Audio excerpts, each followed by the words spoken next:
La première, c'est que le PS est grosso modo stable dans ses résultats. On a quelques résultats qui sont très réjouissants, d'autres un peu plus difficiles. Les projections nous donnent entre plus 0,2 moins 0,2. Ça dépend un peu en fonction des projections, mais on verra d'ici quelques heures le résultat définitif qui est le bon. Le deuxième, c'est que l'Assemblée fédérale, comme elle se compose, c'est l'Assemblée fédérale qui est déterminante pour l'élection au Conseil fédéral, l'Assemblée fédérale, comme elle se compose, ressemble furieusement à ce qu'elle était en 2007.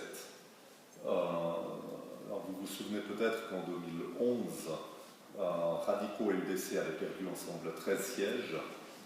Cette fois-ci, il semblerait qu'ils en gagnent 14. Donc on est quelque chose d'assez proche de ce que nous avions en 2007. Or 2007, c'est l'année de l'élection de Christophe Blorer par Evelyn Wiener-Schlumpf. Si Mme Schlumpf décidait de se représenter, elle aura notre soutien. Nous considérons qu'elle a fait un bon travail, qu'elle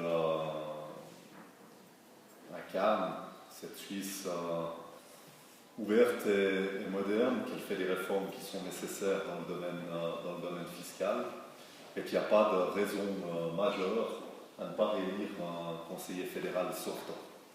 Ça a été notre ligne en 2011, où la continuité dans la composition du gouvernement a été pour nous décisive. Ça sera notre ligne également cette année, où la continuité nous paraît être quelque chose d'important.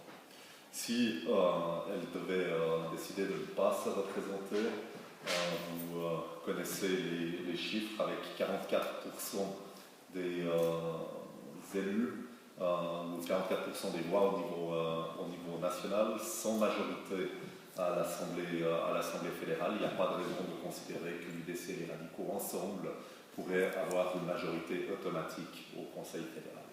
Et nous pensons que la concordance implique aussi le respect du bicaméralisme. Non seulement ces deux partis n'ont pas de majorité au Conseil des États, mais l'UDC se trouve à un gouffre historique au Conseil des États. Il y a encore un certain nombre d'élections en cours, mais à mon sens, peu d'élections dans lesquelles l'UDC peut espérer améliorer son score.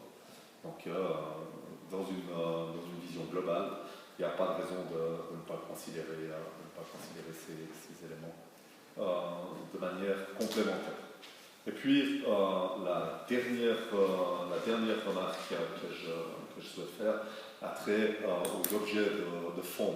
Vous savez que je fais partie de ceux qui considéraient que ces élections sont des Richtungswahlen, et force est de constater ici qu'il y a un certain nombre d'objets qui, ce soir, pourraient se voir menacés au Conseil national.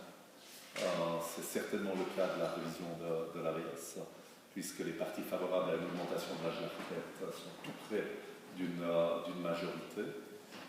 C'est peut-être le cas de la réforme énergétique. On le saura si ça l'est réellement lorsque le Parti radical aura clarifié sa position. Mais même dans ces cas-là, le fait que le Conseil des États soit composé différemment va contraindre les forces politiques à chercher des accords au-delà du simple jeu des majorités. La composition différente est plus marquée aujourd'hui, de manière beaucoup plus marquée qu'elle l'était dans les dernières législatures entre le Conseil national et le Conseil des États, conduira soit à des blocages, soit, je dirais, à une approche un peu plus constructive des forces politiques pour élaborer, comme j'ai pu l'entendre ici ou là, mais un vrai procédé de campagne avec un PS qui se renforce nettement dans les grands centres urbains et qui, avec l'UDC qui, on l'a vu en Suisse centrale à Schwyz ou en Suisse orientale, qui progresse. On a une droitisation du Parlement, mais qui nous ramène à la situation de 2007. Donc on n'est pas dans une situation d'exception, c'est quelque chose qu'on a connu et où le pays fonctionnait bien. Il fonctionnait nettement mieux dans la législature 2007-2011 dans la législature 2003-2007, pour celles de ceux d'entre vous qui étaient déjà là.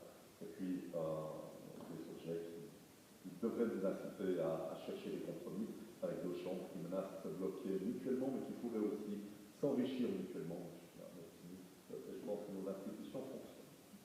L'avancée fulgurante, je sais que la nature exige qu'on caricature les positions, mais je vous ai dit, c'est un retour à 2007, y compris pour l'UDC. Ce qui me paraît certain, c'est qu'elle a bénéficié à la fois de l'évolution européenne et du débat sur l'Asie, qui traduit des craintes, on l'a vu dans les élections en Autriche avec l'extrême droite autrichienne, qui progresse fortement. C'est des craintes qui existent dans la population.